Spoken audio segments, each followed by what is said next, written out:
3 days before my wedding, my mother-in-law stood in the middle of my own dining room and told me, calmly, like she was discussing the weather, that I wasn't good enough for her son. She said it with a smile. She said it like she'd already won.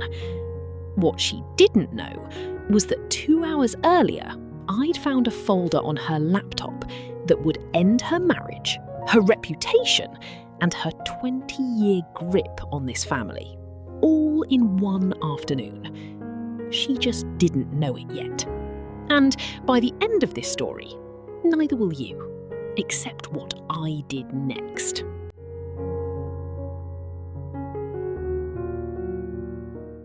My name is Claire, and I met Nathan 4 years ago at a mutual friend's barbecue. He was easy to love, patient, funny, the kind of man who remembered how you took your coffee after one conversation. What I didn't understand until later was that being easy to love also made him easy to control, and the person doing the controlling was his mother, Margaret. Margaret ran everything in that family like a company she owned. Sunday dinners, holiday schedules, even the colour scheme of Nathan's childhood bedroom, which she'd kept untouched since he moved out. From the moment Nathan introduced me, she was polite, in the way you're polite to a waiter you don't plan on tipping. Cold, efficient, forgettable. I told myself it would soften. It didn't. When Nathan proposed, Margaret's first words weren't congratulations. They were, well, I suppose we'll need to talk about a prenup. Not, we're so happy for you. Not even fake enthusiasm. Just a reminder that, in her mind, I was a line item to manage. The real problem had a name. Vanessa. She was the daughter of Margaret's oldest friend, a woman Margaret had been not so quietly hoping Nathan would marry since they were teenagers. Vanessa came from the right family, the right neighbourhood, the right last name. I came from a 2-bedroom apartment and a mother who worked double shifts. Margaret never said that out loud. She didn't have to. She said it in every seating chart, every guest list edit, every, "Oh, I just assumed Vanessa would be included in the bridal party" comment, dropped like a stone into still water. I tried to build a relationship with her. Anyway, I brought her flowers, I remembered her birthday. I sat through 3 hours of her critiquing my venue choice without saying a word back. Nathan kept telling me, she'll come around once we're married. She just needs time. I believed him, because I wanted to. Then, 5 days before the wedding, Sophie, Nathan's younger sister, the only person in that family who ever treated me like I belonged, called me in a panic. She'd overheard Margaret on the phone with Vanessa's mother, planning something. Not a toast, not a gift. A plan to make sure Nathan sees clearly before it's too late. Using words like, before he signs anything he can't undo. I didn't sleep that night. The next morning, while I was dropping off centrepiece samples, her laptop was open on the kitchen counter. I wasn't looking for anything. I swear I wasn't. But a subject line caught my eye. Urgent. Trust account discrepancy. I shouldn't have opened it. I did anyway. Inside was proof that Margaret had been quietly draining tens of thousands of dollars from Nathan and Sophie's trust fund for nearly 2 years and threatening the family accountant into silence. My hands were shaking. I didn't say a word. I closed the laptop, smiled, and left. That night, I forwarded myself the folder.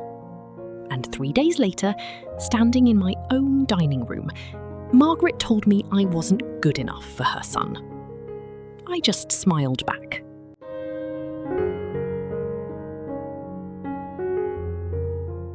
The morning of the wedding, Margaret made her move. I found out later that she'd invited Vanessa's mother to help with final touches, code for giving Vanessa one last chance to catch Nathan's eye before he walked down the aisle. But that wasn't the real plan. The real plan happened 20 minutes before the ceremony, in the small room behind the chapel where I was getting my veil pinned. Margaret walked in alone, closed the door, and told me she needed one honest conversation before I made this irreversible mistake. She said she'd done some digging into my background, my mother's old debts, a lease dispute from years ago, and that she planned to share concerns with Nathan before the ceremony started, because she loved her son too much to watch him marry someone who came with baggage like that. I let her finish every word. Then I asked her one question. Does the name Whitmore Family Trust mean anything to you? Her face changed instantly. That practiced calm cracked for the first time in 4 years. I told her I knew about the account under her maiden name. I told her I knew about the emails, the accountant she'd threatened, the 2 years of money quietly disappearing from a trust meant for her own children. I told her I hadn't told Nathan yet, but I would, the second she opened her mouth about my mother. Margaret tried to talk her way out of it. Denial, then a strange, brittle kind of anger, telling me the money was owed to her after everything she'd sacrificed. I didn't argue. I just told her the ceremony was starting in 15 minutes. She stormed out. For a moment, I thought she'd do it anyway. But when the music started, Margaret was in her seat, silent, rigid. I married Nathan that afternoon without incident. I smiled through every photo. I danced with my new husband. And the entire time, I knew this wasn't over. It was just paused. That moment came 6 weeks later, at Sophie's 25th birthday dinner, with the whole family at the table.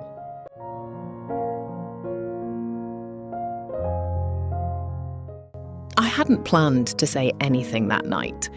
I genuinely decided to let it go quietly. But Margaret made that impossible. Halfway through dinner, with wine in her system and an audience she couldn't resist, she brought up the wedding again.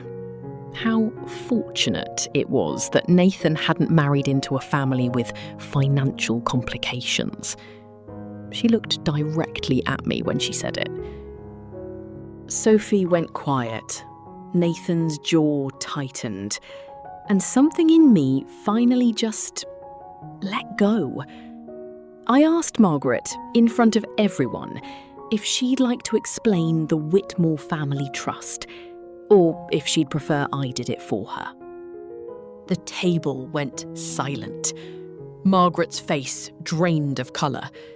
Nathan turned to look at me, confused, and I told him, gently but without backing down, that I'd found evidence 8 months ago that his mother had been draining the trust his father set up for him and Sophie. Nathan didn't believe it at first, not because he doubted me, but because it was too big to process in real time. So I pulled out my phone and forwarded the entire email chain to his and Sophie's inboxes, right there at the table. The silence while they both read it was the longest 2 minutes of my life. Sophie was the first to speak. She looked up, eyes wet, and asked Margaret one question. Is this real? Margaret tried to explain that it was temporary, that she was going to pay it back, that everything she did was for this family. But numbers don't lie. Nathan didn't yell. That almost made it worse. He just stood up, said he needed air, and walked out. And for the first time in 4 years, Margaret watched her son choose to follow me out the door instead of staying to defend her. In the weeks that followed, Nathan and Sophie restructured the trust, so Margaret had no access to it.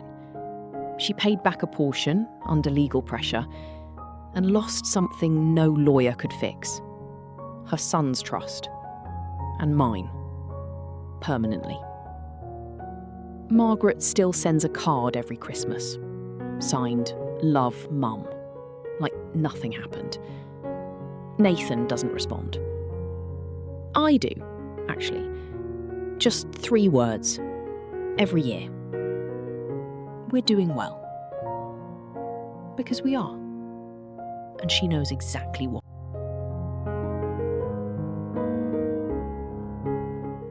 If you've ever had an in-law try to control your relationship, your money, or your entire life, you already know how exhausting it is to stay calm while someone underestimates you. If this story hit close to home, hit subscribe, because we post real confessions like this every single week. And tell me in the comments, what's the wildest thing your in-laws have ever done? I read every single one, and honestly, some of your stories are even crazier than this. I'll see you in the next one.